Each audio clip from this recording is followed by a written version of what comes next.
I am Baby. I am a working woman. I live in a room on West 46th. The agency calls it an SRO. That means single room occupancy. But I call it my apartment. It's in the Markwell Hotel.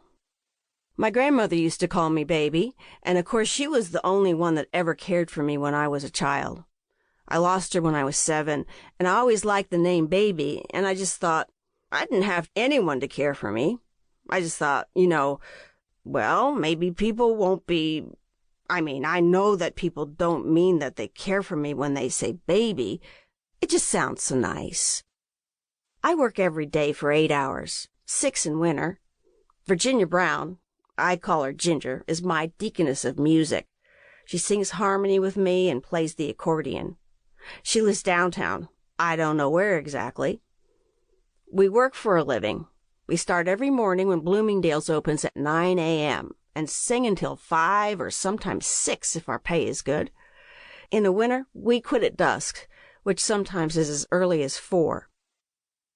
We've been singing outside of Bloomingdale's for 12 years now. When we first started singing here, the security manager tried to chase us off. I showed him how we were on the public sidewalk and never interfered with his boss's customers, but he kept shooing us away. Officer Clemens, who walks the beat on Lex and 3rd, and who we got to know later on, stood up for us, though. He warned us to stay far away from the doors. Later he told me with a smile in his voice that we had won, and even later Lewis told me that we were a fixture.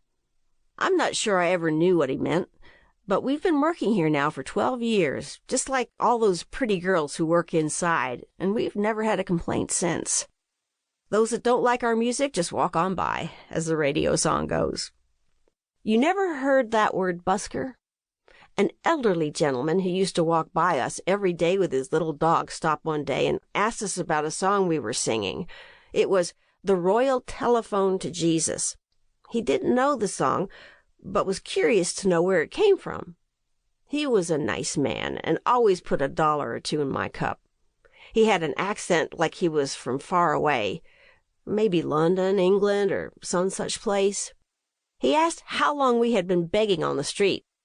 I corrected him politely, as I could tell from his voice he meant well and didn't understand our work until I explained to him that we work for our living just like he does, though I suspect he's retired or rich because he walks by us every afternoon when most folks are working. I explained to him that we work for a living and have never begged in our lives. He said he appreciated my explaining this to him and that we provide an important service in a big city. I can sing for 8 hours and never repeat a song. I know over 100 songs by heart, and Virginia knows most of them, as we've been singing together for over 20 years. He laughed and said he didn't mean to offend. He explained to me that where he came from, we were called buskers. I like the sound of the word, so when people ask us what we do, I tell them we're buskers, just like the nice man said. Anyway, blind people never forget voices. And this young man who asked us about some songs during one of our breaks and put a $5 bill in my cup came back the following day. I asked him if he lived near Bloomingdale's, and he said he was visiting his grandmother in the city. He must have liked our songs because he came to hear us a number of times during that week. The 3rd day, he asked me about You'd Better Dig Deeper, a song we sing a lot. I learned it when I was at that home for unwed mothers in Topeka. An itinerant minister used to come every few weeks on Sunday, and he would make us all sing this song. I guess he thought we had been having carnal spells, or we wouldn't be there. Believe me, I hadn't had any carnal spells when I got with child at 15, even though they all agreed it was my fault. Virginia and I usually never repeat a song in the same day, but he wanted to hear it again, so we sang it for him. If you're having carnal spells, oh Christian brother, if you're daily doing things that you regret, the old man within your heart will always bother.